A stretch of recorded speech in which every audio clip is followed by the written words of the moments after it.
Good evening, dear friends. Tonight I'll tell you about Norman Breeze, the man who flew on farts. Norman was a shy clerk in a tiny town. Every morning he trudged to work in silence, his dreams pinned to a dusty shelf. He longed to soar like a bird, to feel the sky beneath his wing. One afternoon, after a day of bad coffee and cold lunch, he let out a thunderous fart, and suddenly, he rose 3 feet off the ground. In shock, he sank back down, heart pounding. Then again, poof, he floated. Norman laughed until tears blurred his vision. He had discovered his power. Word of the flying man spread faster than wildfire. Within days, Norman was the star of every street fair, every carnival, every TV show. People cheered as he blasted off, arms spread wide, a grin plastered on his face. Sponsors lined up to put his face on cans of beans. He signed contracts, bought a luxury apartment, and even found himself on talk shows alongside celebrities. In the air above glittering city lights, Norman felt alive, free, unstoppable. But freedom came with a dark price. His strange ability demanded more fuel, more beans, more chili, more anything that stirred his stomach. Soon, every meal became an experiment.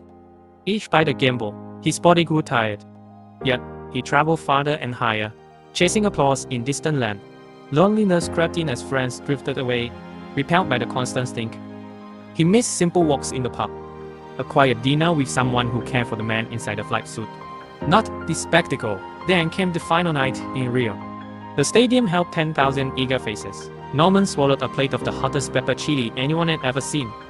He felt the familiar rumble, the surge of power. He pressed the launch button on his custom suit, and nothing happened. Panic, gaspers from the crowd. Desperate, he tried again. His body convulsed, but he remained earthbound. The crowd cheered. Norman's heart broke as cheers turned to cruel laughter. Defeated, he climbed down and walked off the stage. Head bowed, he returned home in shame, a hero undone by his own gift. Weeks passed. Norman avoided his whole apartment. He walked by paths where children pointed and parents whispered. One evening, feeling hollow, he sat on a rooftop ledge. He's staring at the moon. A bizarre thought crossed his mind. He ate a single bean from his pocket. Nothing. He shook and tossed it over the edge.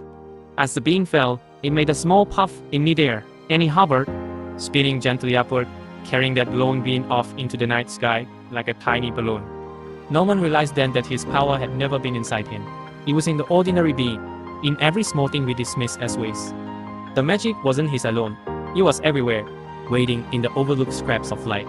With tears in his eyes, Norman finally smiled. He closed his eyes and whispered, "Thank you," as the beam disappeared into the moonlight, free as a dream.